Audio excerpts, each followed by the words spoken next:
Suppose నేను ఇప్పుడు స్కూల్లో ఉన్నాను, నేను తర్వాత ఏం చేయాలన్న లైఫ్లో చచ్చినట్టు 10వ తరగతి పాస్ అవ్వాలి, హిస్టరీ సివిక్స్ చదువుకుని తీరాలి. సో మీరు అన్నారు కదా రేప్ ఈజ్ ఇన్ఎవిటబుల్ ఎంజాయ్. చాలా మంది ఎంజాయ్ చేయరు, వాళ్ళకి అక్కడ కష్టపడుతున్నట్టే అనిపిస్తుంది, లేకపోతే దాని రేప్లా అనిపిస్తుంది, ఇంకోలా అనిపిస్తుంది.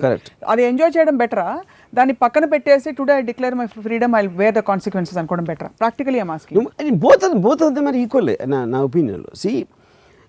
The point is you can take a call, నన్ను చంపుతాడా, నేనే వాడిని చంపుతా, ఎవడరా నేను గన్ను తీసుకుని నేను ఇటువంటి చూడొచ్చు, లేదా అలాంటి కెపాసిటీ నాకు లేదు, ఇది ఇలా చూద్దాం నేను అనుకోవచ్చు. అలా రకరకాల మనుషులు వేరేగా రియాక్ట్ అవ్వచ్చు. And all of them are right as long as they're trying to look at it in a positive way. That is what I'm trying to say.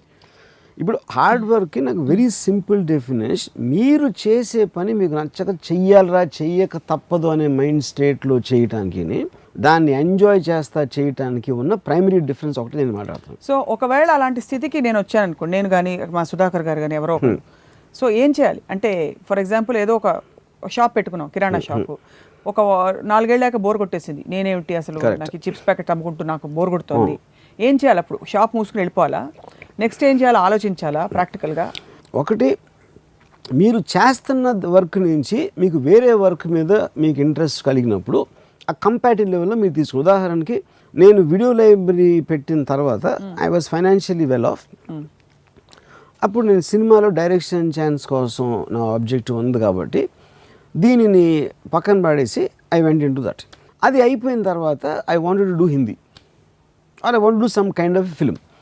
So I want to meet some people. ఇలాగా కంటిన్యూస్గా నాకు రేపు ఇది కావాలి, ఎల్లుండి అది కావాలి, అవతల ఎల్లుండి ఆ వర్క్ అయిపోయిన తర్వాత నా మైండ్ ఇంకో దాని దగ్గరికి వెళ్తుంది. మీ మైండ్ యాక్టివ్గా ఉన్నప్పుడు బోర్డమ్ అనే మాట రాదు అసలు. బోర్డమ్ ఎవరికి వస్తుంది? మైండ్ స్టాగ్నెంట్ అయినప్పుడు వస్తుంది. మీరు చిప్స్ ప్యాకెట్లు అమ్ముతున్నారు, వస్తున్నారు, డబ్బులు ఇస్తున్నారు, అయిపోయింది. అది ఒక రెగ్యులర్ ఒక మెకానికల్ యాక్టివిటీ అయిపోయిన తర్వాత మీకు మీ మైండ్ యాక్టివేట్ అవ్వడానికి మీకు వేరే దాని మీద ఒక ఇంట్రెస్ట్ జనరేట్ అవ్వాలి. ఇంట్రెస్ట్ జనరేట్ అయినప్పుడు ఆటోమేటిక్గా మీ మైండ్లోనే మీకు కంపారిజన్ వస్తుంది. ఇది బెటరా, నాకు చిప్స్ అమ్ముకోవడం బెటరా, అది చేయడం బెటరా అని ఒక థాట్ వస్తుంది. అప్పుడు చిప్స్ అమ్మటం ఆపేసి దాంట్లోకి వెళ్తే నా పరిస్థితి ఏంటి, ఒకవేళ అది వర్కౌట్ అవ్వకపోతే నేను ఇక్కడ ఉన్నదాన్ని వదిలేస్తున్నానా, కానీ అది వర్కౌట్ అయితే నాకు చిప్స్ అమ్మటం కన్నా ఎక్కువ ప్లెజర్ వస్తుంది, అందుకని నేను ఆ డెసిషన్ తీసుకోవాలా. అది that is what I'm saying, you're facing the consequence of a decision. లేదు ఈ చిప్స్ నాకు బోర్ కొడుతుంది, కానీ ఇది లేకపోతే నాకు రేపు పొద్దున్న డబ్బు లేకపోతే నా పరిస్థితి, నా ఫ్యామిలీ పరిస్థితి ఏంటి, అండ్ నా లైఫ్ అంతా చిప్స్ అమ్ముతాను అనేది ఒక డెసిషన్. అప్పుడు మీరు బోర్ కొడుతున్నా, అది చిరాకు పడుతున్నా, అది కష్టపడటం అవుతుంది, అది హార్డ్ వర్క్ అవుతుంది. సో అయితే మీరు అనేది ఏంటంటే మీ యాక్చువల్ సిచ్యువేషన్కి, మీరు ఉండాలనుకున్న సిచ్యువేషన్కి మధ్య గ్యాప్ ఉండకూడదు. If there is no gap, whatever it be, అంటే నాకు రోజు ఇల్లు తోడవడం ఇష్టం, ఐఎమ్ డూయింగ్ ఇట్, ఇష్టంగా చేస్తే పర్ఫెక్ట్. అది బికాజ్ ఇట్స్ మెంటల్ స్టేట్. అది మీరు చేసిన పని ఇల్లు తుడిచేది నేను కేర్ చేయకపోవచ్చు, కానీ మీకెందుకో మీకు ప్లెజర్ వస్తుంది. అది you know, so it is your own mind which should perceive the happiness. మీరు చేసేది మీకే నచ్చినప్పుడు, బోర్ కొట్టినప్పుడు, ఇంట్రెస్ట్ లేకుండా చేసినప్పుడు, that comes under hard work for me. So this hard work is almost like it's sounding like it's a cynical way of looking at life. Yeah, it's a very depressing way of life. Yes, and it is you are feeling a low, and all these people manaku mahal chuste telisipotunnaru, just to see the face I know that. So one thing chaala mandi philosophyలు చెప్పారు, dare to dream, fly because wings are yours, ఇలాంటివన్నీ కొటేషన్లు ఫేస్బుక్లో కూడా చూస్తుంటాం. వాటికి అర్థం how to apply అనే ఉండదు. కానీ రామోయిజంలో మీరు ఎప్పుడు ప్రాక్టికల్గా, you the most practical person I have seen or many have seen. కాబట్టి ఈ ఫిలాసఫీ ఏదైతే ఉందో ఏ స్టేజ్ నుంచి అప్లై చేయడం మొదలు పెట్టాలి, లేకపోతే how do you start integrating, do you start questioning first? Questioning is the only way.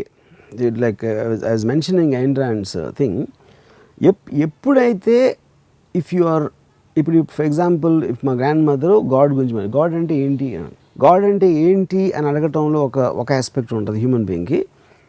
దేవుణ్ణి దండం పెడితే మనకి మార్కులు వచ్చేస్తాయి అన్నమాట అని పెట్టేసింది అక్కడ. అంటే ఎవరేం చెప్తే అది వినేసి ఒక గొర్రెల మందలా ఫాలో అయిపోయేవాళ్ళు ఈ ట్రాప్లో పడతారు, ఈ కష్టపడే ట్రాప్లో. Anybody who questions will understand for himself. అప్పుడు అది అబ్జార్బ్ చేసుకుంటారు, ఏంటి అసలు ఇది చెప్పేది అది చెప్పేదని. అబ్జార్బ్ చేసుకున్న దానికి బ్లైండ్గా ఫాలో అవ్వడానికి డిఫరెన్స్. హలో అందరికీ నమస్తే, నేనే మీ బిత్తిరి సత్తి. ఐ డ్రీమ్ అంటే నా కళల ఛానల్ను సబ్స్క్రైబ్ చేసుకున్నారు, నోరు తిరుగుతలేదు.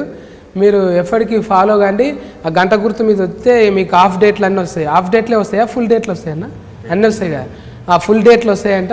మీరైతే గంట గుర్తు కొట్టండి. Hi guys, this is Kartikeya. For more videos, please subscribe to iDream. Hello everyone, this is your Rahul Sipligans. For more videos, please do subscribe iDream. For more updates, please subscribe iDreams. Hi, this is Director Bobby. Please subscribe to iDream. For more videos, please subscribe to iDream. Hi, this is Nikki Tamboli. Do subscribe iDream. For more videos, subscribe to iDream. Please subscribe iDream. నేను మీ అలీ రజా. For more videos, subscribe to iDream. Do subscribe iDream. Please subscribe to iDream.